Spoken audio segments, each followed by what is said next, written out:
2025ರ ಆರಂಭದಿಂದಲೇ ಒಂದಲ್ಲ ಒಂದು ದುರಂತಗಳು ದೇಶದಲ್ಲಿ ಸಂಭವಿಸುತ್ತಾನೆ ಇದೆ. ಅದರಲ್ಲೂ ಜೂನ್ ತಿಂಗಳಿನಲ್ಲಿ ದುರಂತಗಳ ಸರಮಾಲೆಯೇ ಶುರುವಾಗಿದೆ.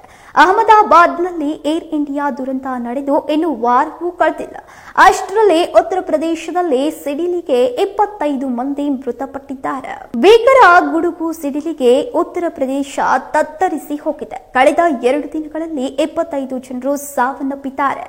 ಜೈನಪುರದ ಚಂದವಾಗ್ ಪೊಲೀಸ್ ಠಾಣಾ ವ್ಯಾಪ್ತಿಯ ಕಶಿದಾಸಪುರ ಮತ್ತು ಕರ್ಣಹುವಾ ಗ್ರಾಮಗಳಲ್ಲಿನ 3 ಮಕ್ಕಳು ಮತ್ತು ರೈತ ಸೇರಿದಂತೆ 4 ಪ್ರಾಣವನ್ನ ಕಳೆದುಕೊಂಡಿದ್ದಾರೆ. 12 ವರ್ಷದ ಅಂಶ್ ಯಾದವ್ ಅವರ ಸಹೋದರ 10 ವರ್ಷದ ಆಶು ಮತ್ತು ಸ್ನೇಹಿತ ಆಯುಷ್ ಮಾವಿನ ತೋಟದಲ್ಲಿ ಮಾವು ಕೀಳ್ತಿದ್ದಾಗ ಮೆಂಚು ಸಿಡಿಲು ಬಡಿದು ಮೃತಪಟ್ಟಿದ್ದಾರೆ. ಇನ್ನು ಪ್ರತ್ಯೇಕ ಘಟನೆಯಲ್ಲಿ 28 ವರ್ಷದ ಬ್ರಿಜೇಶ್ ರಾಜ್ಪುರ್ ಜಮೀನಿನಲ್ಲಿ ಕೆಲಸ ಮಾಡುತ್ತಿದ್ದಾಗ ಸಿಡಿಲಿಗೆ ಬಲಿಯಾಗಿದ್ದಾರೆ.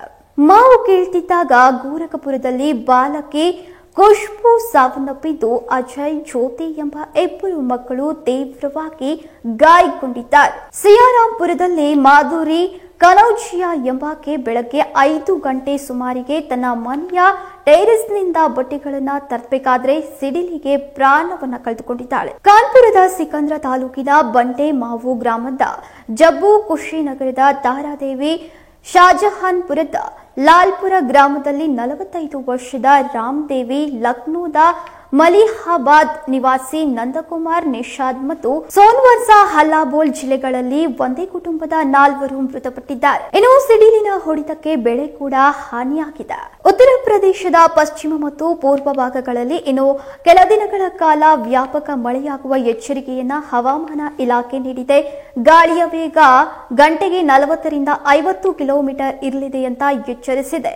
ಉತ್ತರ ಪ್ರದೇಶದ ಸಹಾರನ್ಪುರ, ಶಾಮ್ಲಿ, ಮುಜಾವರ್ ನಗರ, ಬಿನ್ನೌರ್ನ ಸೇರಿ ಹಲವು ಪ್ರದೇಶಗಳಲ್ಲಿ ರೆಡ್ ಅಲರ್ಟ್ ಘೋಷಿಸಲಾಗಿದೆ.